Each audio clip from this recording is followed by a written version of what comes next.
The Christian Girl and Her Muslim Apostate Lover. A novel by Dr. A. Ahmed. This story is narrated in 3 books.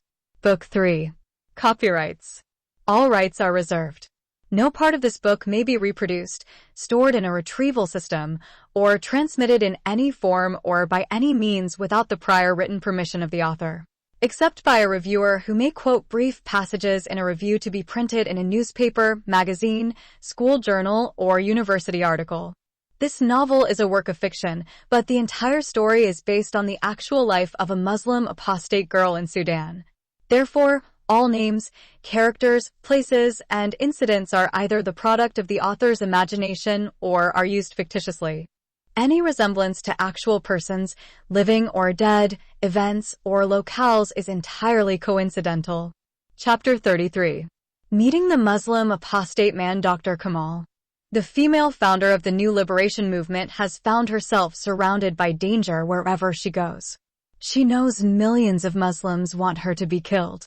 After her escape from the first terrorist attack in Canada, she has been advised by the Canadian police in Toronto to avoid any public appearance for her protection. She has also been advised not to reveal her residential address to anyone. Consequently, Dr. Ibtihal lives imprisoned within the 4 corners of her apartment.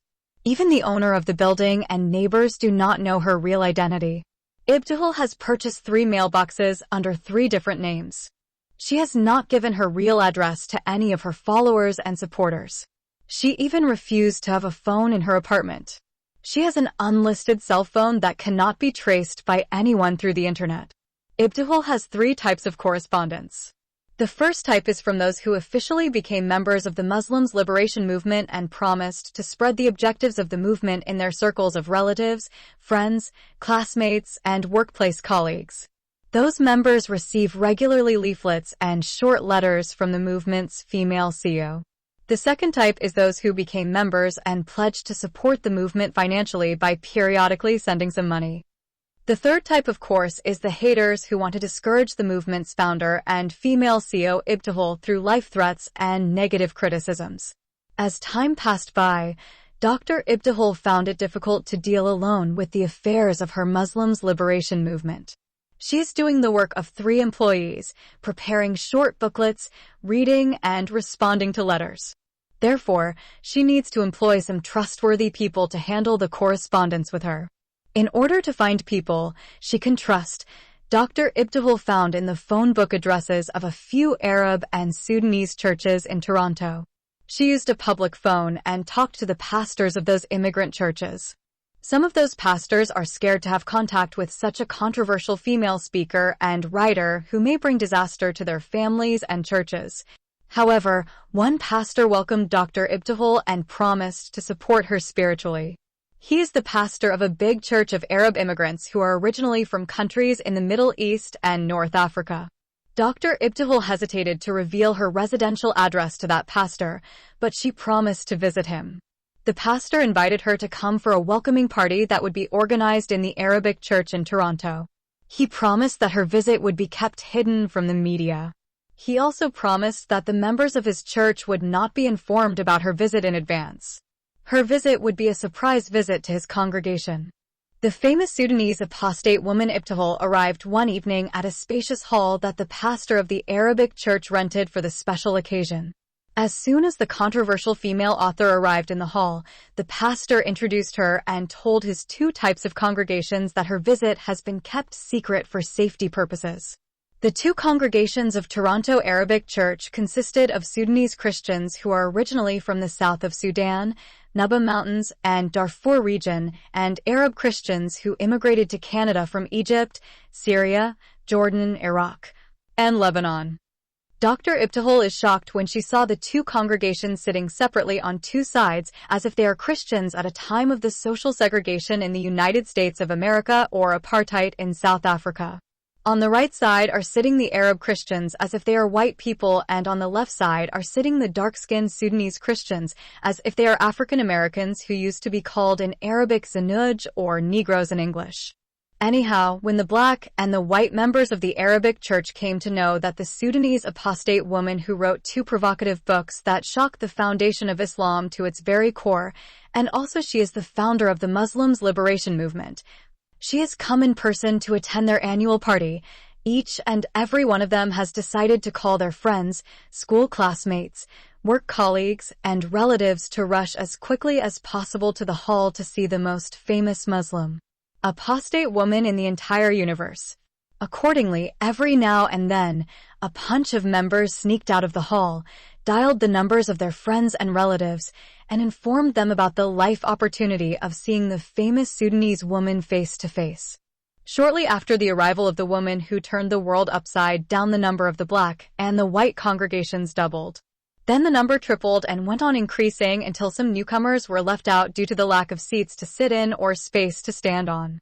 Then the pastor of the church requested the controversial female author Ibtihal to share her testimony and tell his church members about her new Muslim liberation movement. That evening, the Muslim apostate girl Ibtihal spoke briefly about her testimony to the black and white congregations and then introduced her Muslims Liberation Movement project and invited her Christian brothers and sisters to join her new movement. But she hasn't become happy to see Christians still following the disgusting racial attitudes of their homelands in a socially advanced and free country like Canada.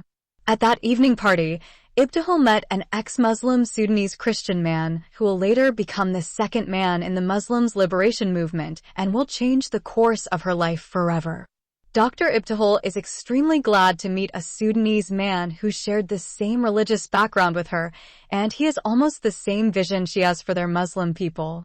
His name is Kamal Ahmed. From the moment she met Kamal, Ibtihal showed great interest in him. Immediately, the Sudanese apostate woman Dr. Ibtihal requested the Sudanese man Kamal to tell her his testimony. Kamal was born and brought up as a Muslim boy. He is from the Arab tribe of Shajia, which traced its origin to Al-Abbas, the uncle of the Prophet Muhammad. He was born in the same Al-Gadarif city where the girl Ibtihal was born and brought up. He is from a deeply religious Muslim family. Due to some family problems, when he was in grade 10, Kamal had doubts regarding the teachings of the Quran about women. His sister suffered from the misogynistic teachings of the Quran on polygamy. From such an early age, Kamal's mind was haunted by unanswered questions about polygamy. Kamal's sister got married when he was in grade 6. She had a happy married life in the beginning, and she had a son with her husband. 2 years later, that son died. For 3 years, his sister and her husband tried to have a child, but they could not. After they had consulted many doctors, it appeared that his sister would not bear a child again in her life. Having permission granted to him by the Quran to marry 4 wives at a time, his sister's husband secretly planned to marry another woman. Before the marriage took place, Kamal's sister somehow came to know about the conspiracy that was going on between her husband and the new woman. Then his sister put one condition to her husband: if he insisted on marrying another woman, he had to divorce her. The husband was still in love with his first wife, and therefore he rejected the condition and married the other woman anyway.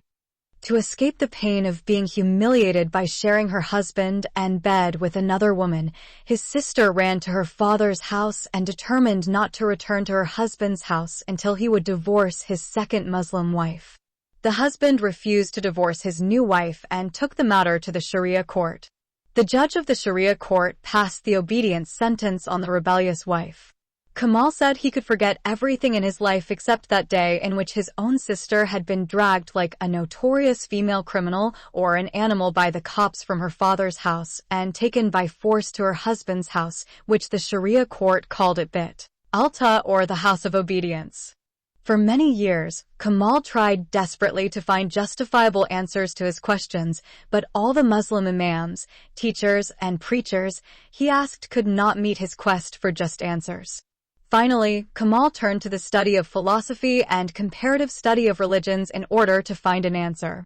He had done his master thesis and doctorate dissertation in the comparative study of religions at the University of Bombay in India.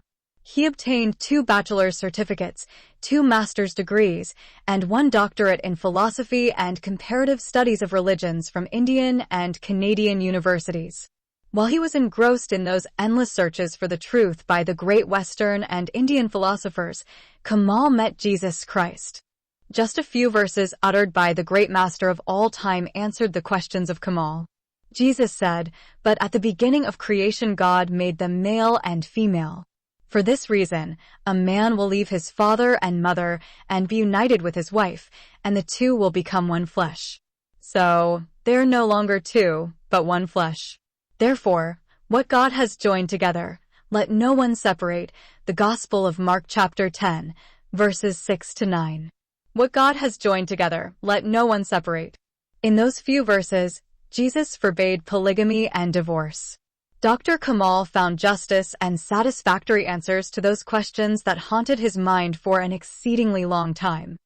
He concluded that if his sister and her husband were Christians, his beloved sister would not have been humiliated and abused by the Sharia law, and her matrimonial relationship with her husband wouldn't have ended in such a tragic way.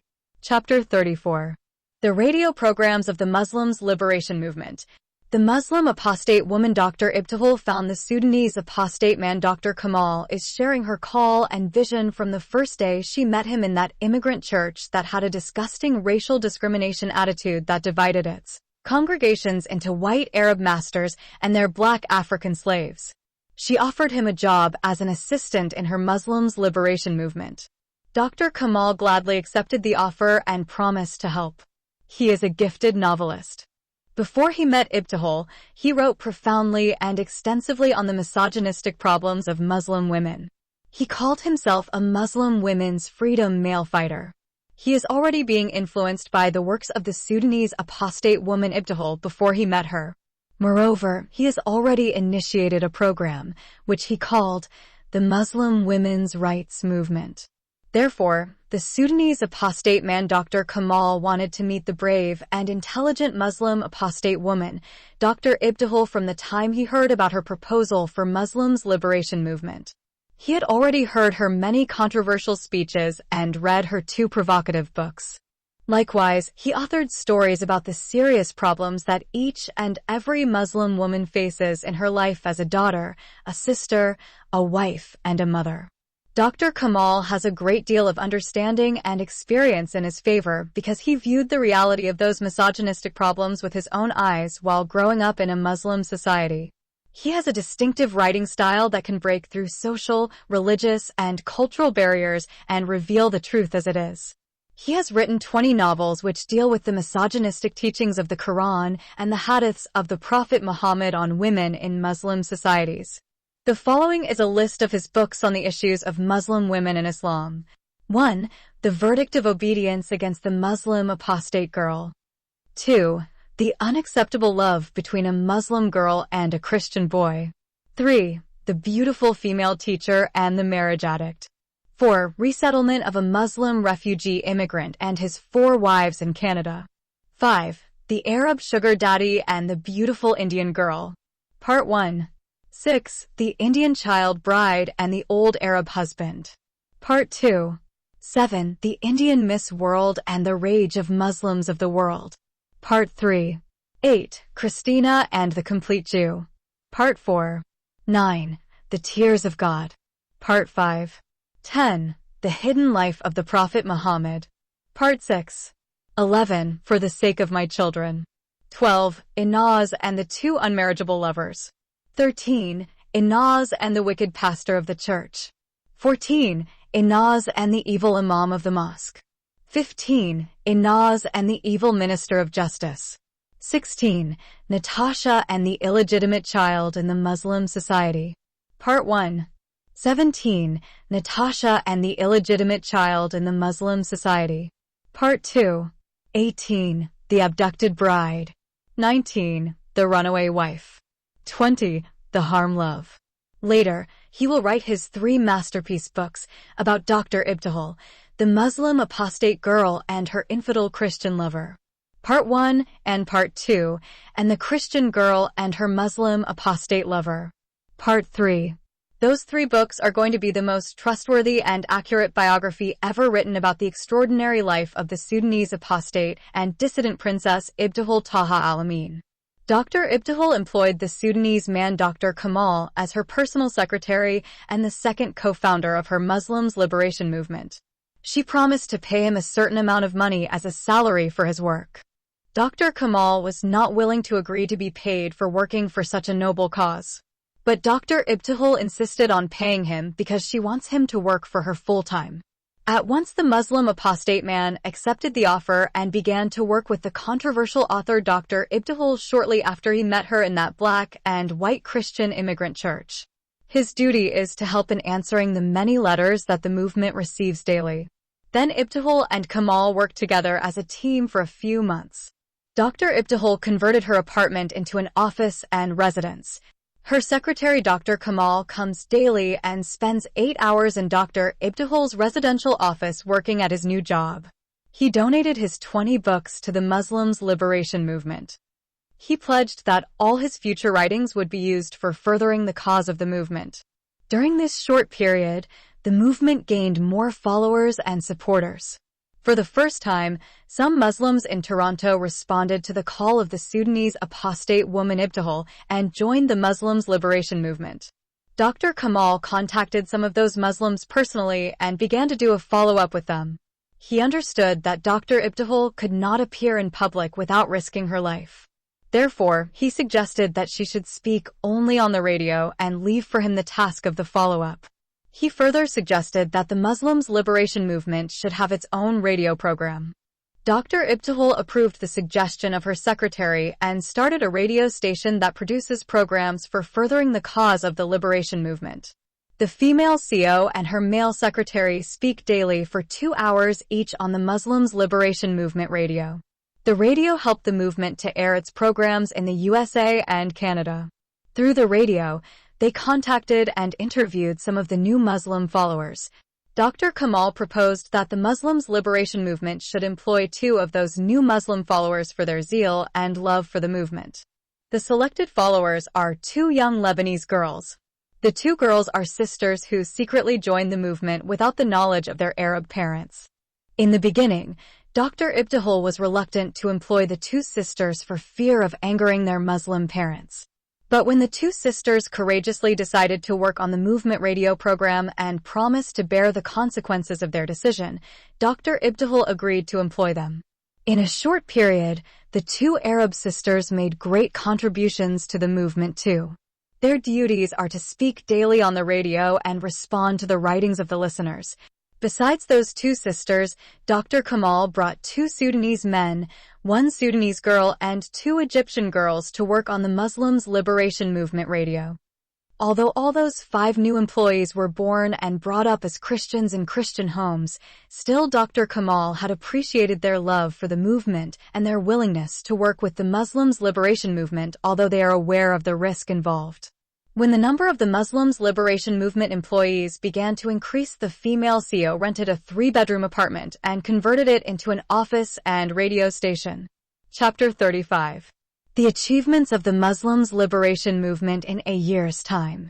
1 year passed since the highly educated Sudanese man Dr. Kamal joined the Muslims liberation movement. The female founder of the movement appreciated the tremendous success that the Muslim apostate man helped the Muslims liberation movement to achieve in such a short period of time. To reward his sincere efforts and hard work, the Muslim apostate woman Dr. Ibtihal promoted him to the position of the main manager of the Muslims liberation movement while she remained the CEO, director, and founder of the movement. After 1 year, Dr. Kamal suggested that Dr. Ibtihal should start appearing on TV programs and share her testimony of apostasy from Islam and conversion to Christianity and speak about the Muslims liberation movement and how it is rapidly progressing and gaining new followers and supporters. The Sudanese apostate man Dr. Kamal also wants some of the new followers to appear on TV, share their testimonies, and tell the world why they left Islam and joined the Muslims liberation movement.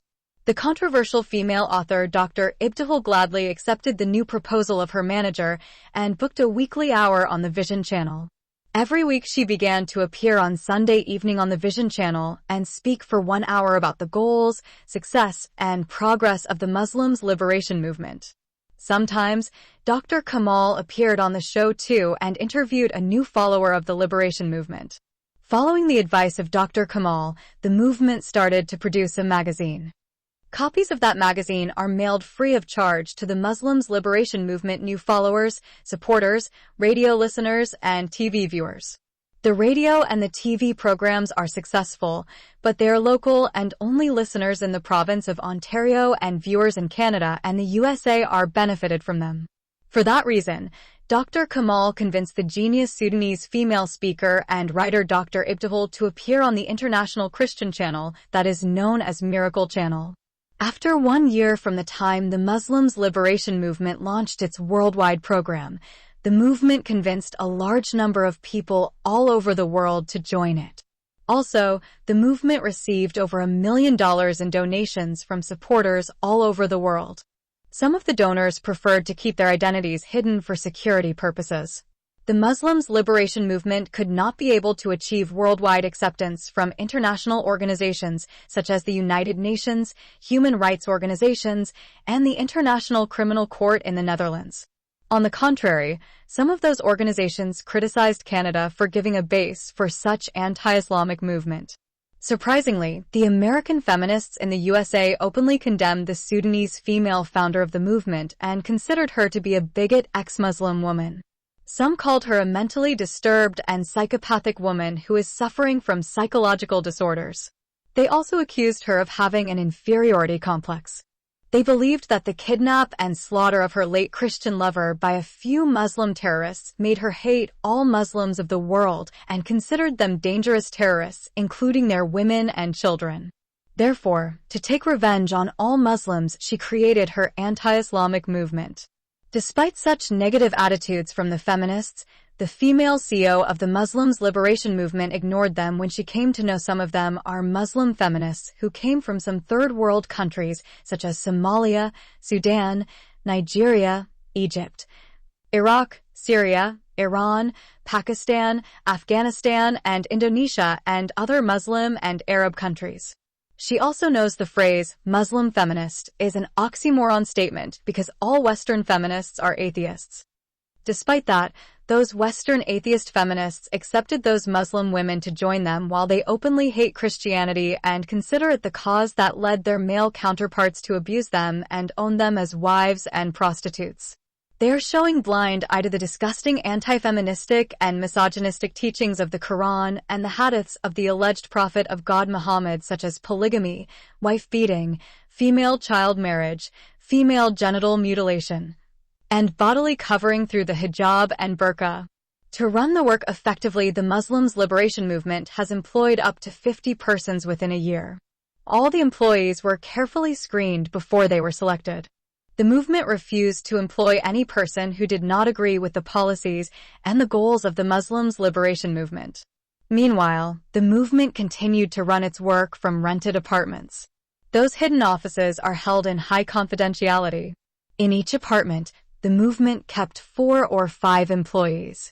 When the number of employees increased, the Muslims Liberation Movement created a board of directors consisting of 10 members. The board of directors meets once a month. In this monthly meeting, all the new proposals and suggestions are presented and discussed. In 2 consecutive meetings of the board of directors, Dr. Kamal made 2 suggestions to improve the work of the movement. Firstly, he suggested that the movement should branch out. According to him, the movement should open branches in big cities in Canada, such as Vancouver, Montreal, and Calgary. Dr. Kamal volunteered to go in person and start the first branch in Montreal. All the other directors of the Muslims Liberation Movement approved his proposal except the female CEO. Although the proposal is meant to further the cause of the movement, nevertheless, she rejected it without giving any acceptable reasons. Secondly, in the following meeting, he suggested that the movement should send delegates from among the board of directors to speak in other countries such as the USA, the UK, Australia, and New Zealand, where there are big numbers of Muslim immigrants. Once again, the Sudanese apostate man Dr. Kamal volunteered to travel to one of those countries and speak on behalf of the Muslims Liberation Movement. Again, the Muslim apostate woman Dr. Ibtihal refused the proposal without giving logical reasons. This is the second time in 2 months that the female CEO rejected the proposal of the second person in the Muslims' liberation movement without giving convincing reasons. To hide what is in her heart, Dr. Ibtihal always uses Dr. Kamal's safety argument as an excuse to reject the proposals that involve high risk.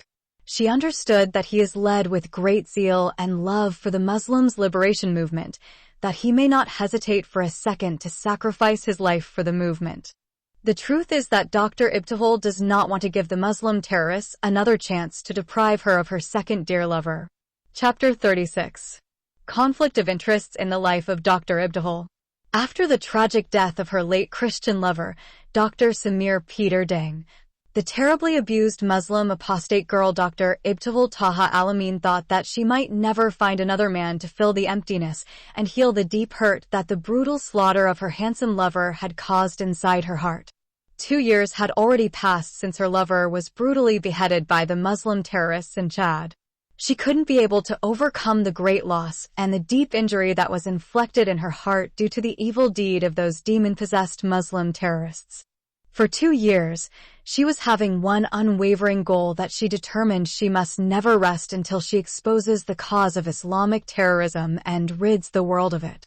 During her many years of conversion from Islam to Christianity, Dr. Ibtihal experienced the bitter reality of the religious beliefs that she sincerely followed from childhood. She faced all kinds of abuse and torture until it reached the peak when the jihadist terrorists beheaded her lover to take revenge on her. On that day, the Muslims' liberation movement was born inside her heart. She then determined to show the entire world that Islamic religious terrorism is deeply rooted and grounded in the hostile teachings of the Quran and the misogynistic hadiths of its founder Muhammad ibn Abdullah ibn Kilab, or the son of dogs.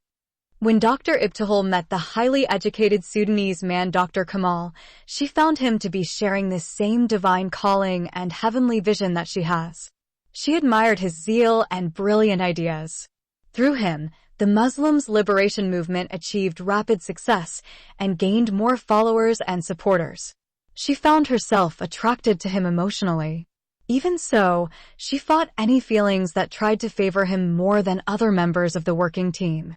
Due to his hard work and brilliant proposals, he became the second person in the movement. She accepted every suggestion he made and promoted him to a higher position in the Muslims' liberation movement.